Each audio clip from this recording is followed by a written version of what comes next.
Did you know there's such a thing as having employee mindset that can make or break your medical billing business? Well, if you didn't, don't worry, I've got you. I'm going to be discussing this today in my video, so keep watching. Today is day 7 of our series, From Medical Biller to Billing Business Owner, Balancing Work and Entrepreneurship. So if you haven't catched the other 6 videos, get on that after you watch this one. But today we're going to be talking about adding that additional title to your name or to you, all right? So you're already an employee and now you're adding the owner title to yourself. But it's much more than just a title. It's more about thinking differently, setting boundaries, approaching and overcoming challenges in your medical billing business. So here are some tips that took me from just being a medical biller to being a medical billing business owner. And the first one is duties, where your day-to-day before or as you're working your full-time job is something that someone tells you to do. You will be doing tasks that someone else told you to do. So you're not doing just whatever you want. This is what you was told to do, and this is what you are doing. But when you start your medical billing business, you're going to be the one to decide what you're going to do and what you're not going to do. So you need to adjust your mindset from that employee thinking with someone telling you what to do to the owner thinking and you deciding what you need to do. And it's not going to be just about finishing the task. It's going to be about what's important and what's needed to be done.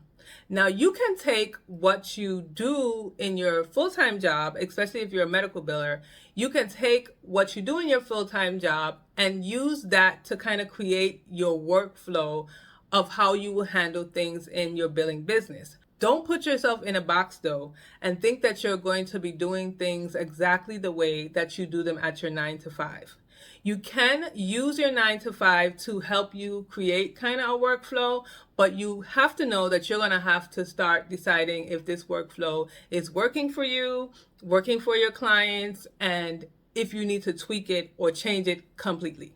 And as far as your duties, you definitely want to work smarter and not harder. And I know you probably heard that before, but it is so true, especially when it comes to your business, because now you again are the one who's in charge. And unlike in your full-time job, again, someone else is deciding that for you. And it might be a decision that is not a productive one.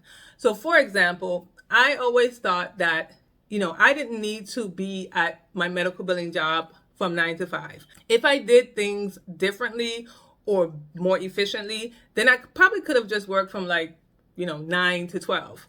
But because you're working at a job and you have to do it the way the job wants you to do it, you have to stretch it out for that time that you're there.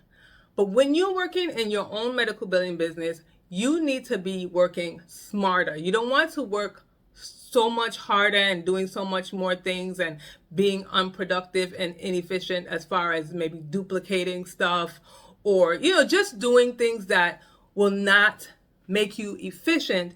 You want to make sure that you are working smarter so that you can then deal with your clients properly and maybe even deal with more clients at a time. You want to be able to supply services that your clients need. Again, you might be in your full-time job and wonder why certain things are being done and you can't figure out why.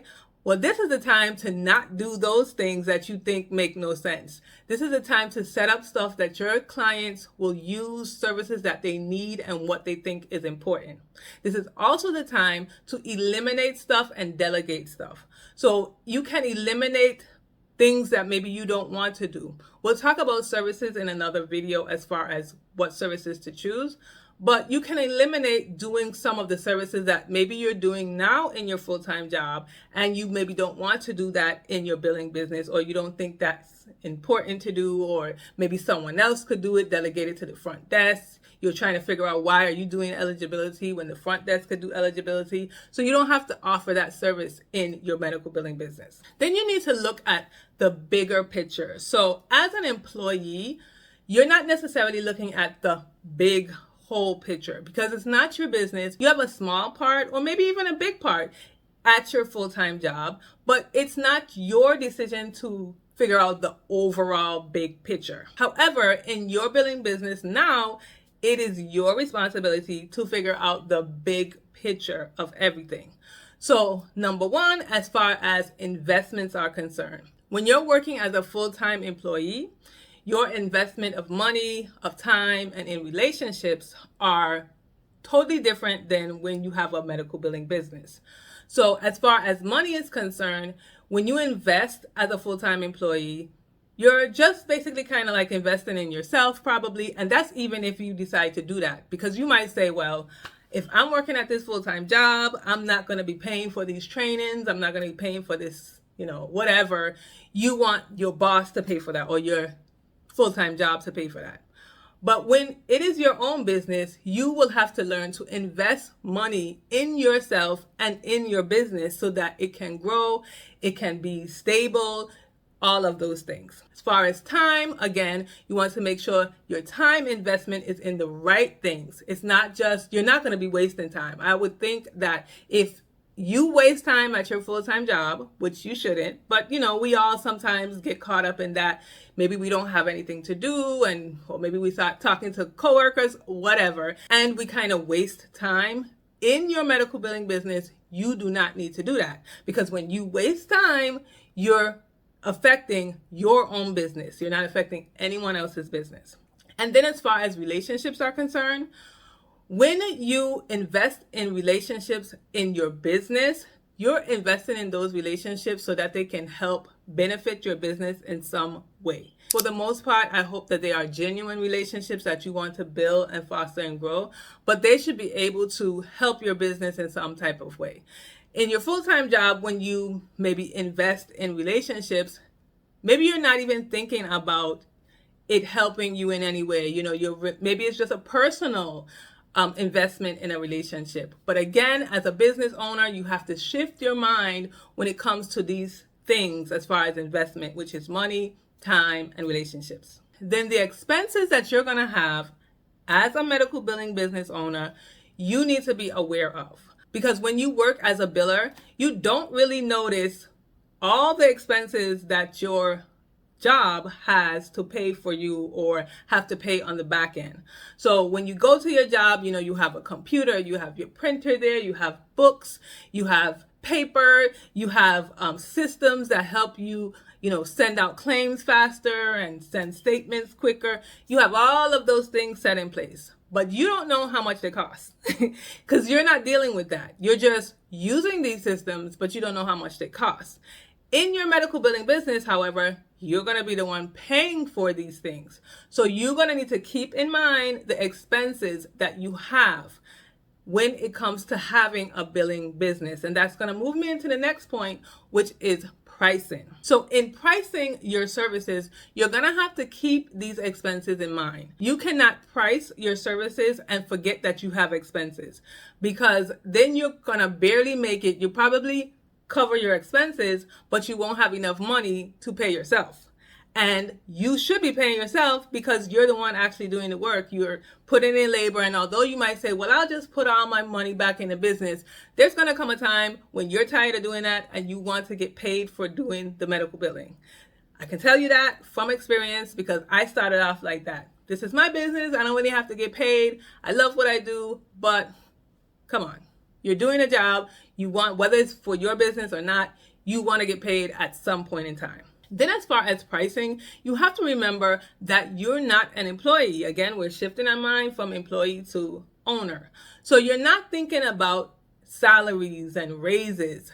That's what employees think about. What an owner should think about is price increases. When you get that increase in your telephone bill, they're not saying that they are asking for a raise. They're not asking you if they can increase their prices. They are letting you know that their prices are increasing, and that is what you will be doing as a medical billing business owner. So you're not worrying about salaries and raises and all that stuff. That is if you were an employee. And one thing that I know that I did pretty often was I felt, sorry for providers. So I always would say, well, they can't really afford this, or, I'll just charge them this amount because they're not making a lot of money and they can't afford it. Now, I'm not saying to be insensitive and just try to collect all the money that you can, but you have to remember again that you are a owner, a business owner, and you're not just an employee who, maybe could take a pay cut because you have to just pay your bills. You are a business owner and you need to start thinking like that. So remember, if a client cannot pay for your services, then maybe they just shouldn't use your services. Just the same way, again, if you go into a store, you go into Walmart, you go wherever, and you want to buy something and you can't afford to buy that, then you just don't buy it. Walmart doesn't say, oh, well, she can't afford to do this, so I'm going to cut the price down for her.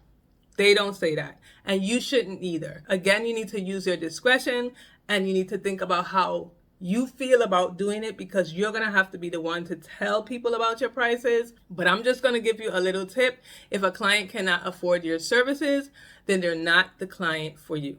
And one of the biggest tips for shifting from an employee to a business owner mindset is your focus. So as an employee, you have a boss, right? You have a boss who is telling you what to do, who, makes the decisions, who do all of that.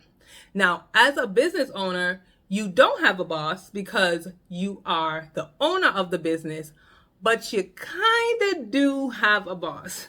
And what I mean by that is that your client now is kind of like your boss. So instead of trying to please your boss, you're trying to please your client.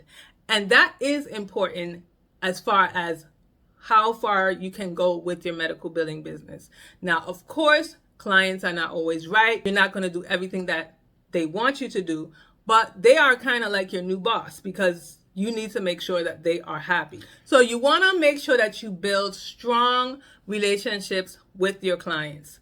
Whereas you might have built relationships in your full-time job, maybe with your coworkers or, other people, or maybe not even with your coworkers, because I know some people don't make friends at work.